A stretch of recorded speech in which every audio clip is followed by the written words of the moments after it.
guests are a family of 5 who travel the country in an RV and have produced zero waste so far this year. Please welcome the greenest family in America, the Malsons, Angela, Clint, Connor, Jack, and Emma. Yay! Welcome. Great to have you guys here. Thank you so much. It's inspiring just to even have you here to talk about the changes you've made in your life. So all 5 of you live in the RV. How many bedrooms do you have in it? 1.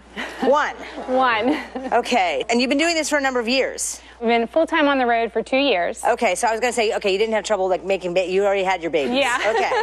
But I'll get to that later. But what made you decide to live in an RV full-time?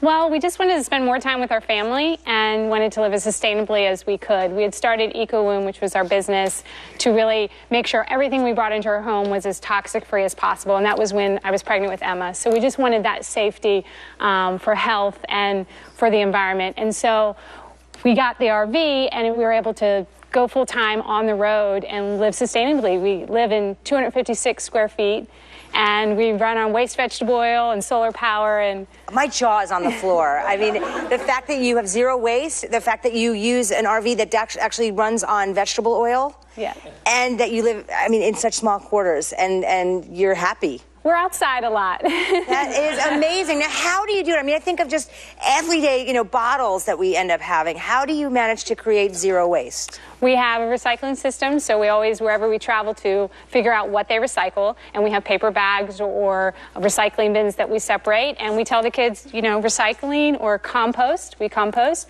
or bottle brick, which is how we go zero waste. Yeah, so what is bottle bricking? It's anything that cannot be recycled or composted, and is truly trash that you would put in a trash can and would end up in a landfill. We put into a plastic bottle and stuff it down so it's hard as a brick, and people can use that as a free building material. They can use it to insulate their homes. Right.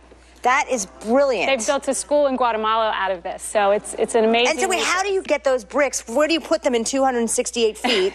And we have a bin. You have a bin, and then you drop them off at places that will send them to places that need it for building? We've collected them since last Earth Day, so this coming Earth Day will be a full year, and so we've been able to collect them, and we're hoping to build something here in California. That is incredible. A park bench or something wonderful. So, really, really wonderful. So Connor, you're the oldest, right? You're the oldest. What is it like living in an RV? Do you ever feel like you want your own space? I do have my own bed space, my own bunk. And a lot of times, we go outside a lot, but it's really fun to travel everywhere. You get to see a lot of new things that we wouldn't see. Yeah, absolutely, absolutely. And you don't call it homeschooling? We call it road schooling. Road schooling, wow. Emma, do you like living in the RV? Yeah? What's the best part about it? That we can go to new places and that we can see lots of things that are new.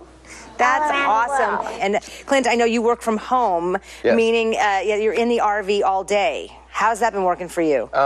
Well, sometimes I'll go to a cafe or a library or like a work share place, or a lot of times they go out and explore, so I'll have my space to work.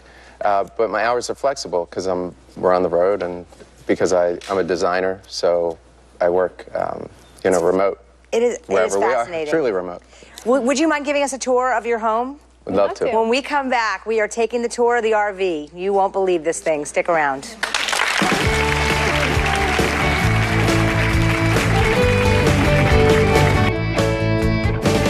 Hi, we are back. I'm standing outside with Clint in front of the EcoWomb. So what are we looking at here? Is this the engine? This is actually our veggie filtering system. So when we're on the road, we can go to a restaurant and we can collect fuel from them, and we can filter it and put it right into our tank. So where do you go and get fuel from? Like, do you literally bang on restaurants' doors? We do. We go and ask restaurants to donate fuel for us, explain what we're doing.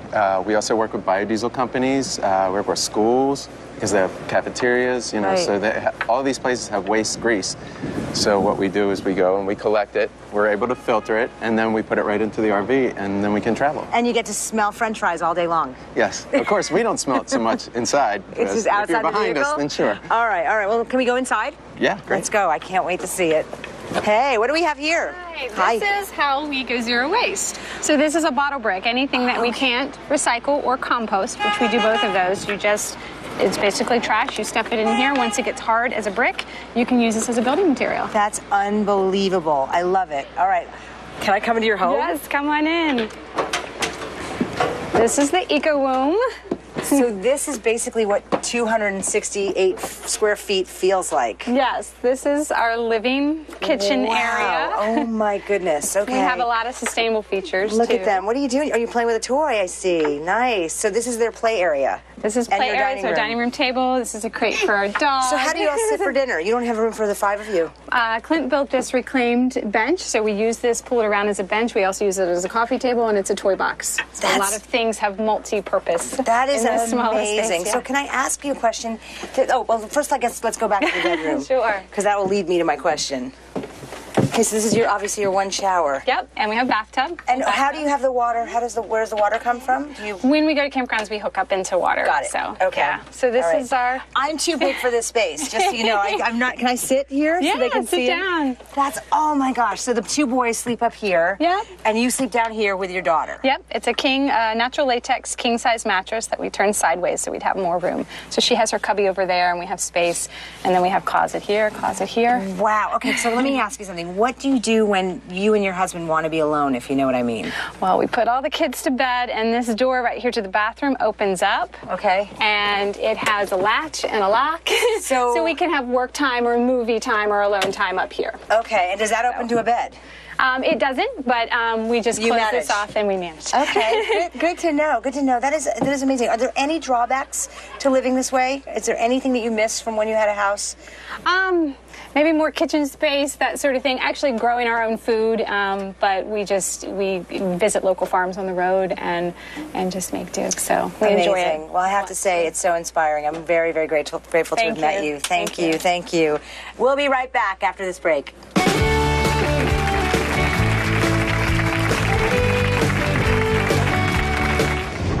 Coming up. And you have a son. You have a 13-year-old. We have a 13-year-old son. So do you have a situation like our last family where you... No, he has his own room. He has his own room. Okay, all right.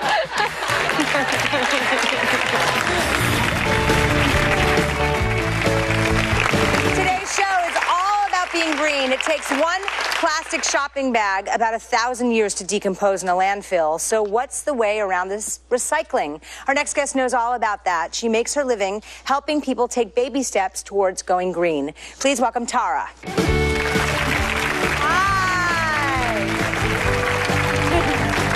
Welcome, Tara. So, okay, that last segment wasn't so new to you. Your family also lives in an RV. We do. How did you make that decision? We lived in Las Vegas 3 years ago, actually 3.5 years ago, and my husband was facing a layoff.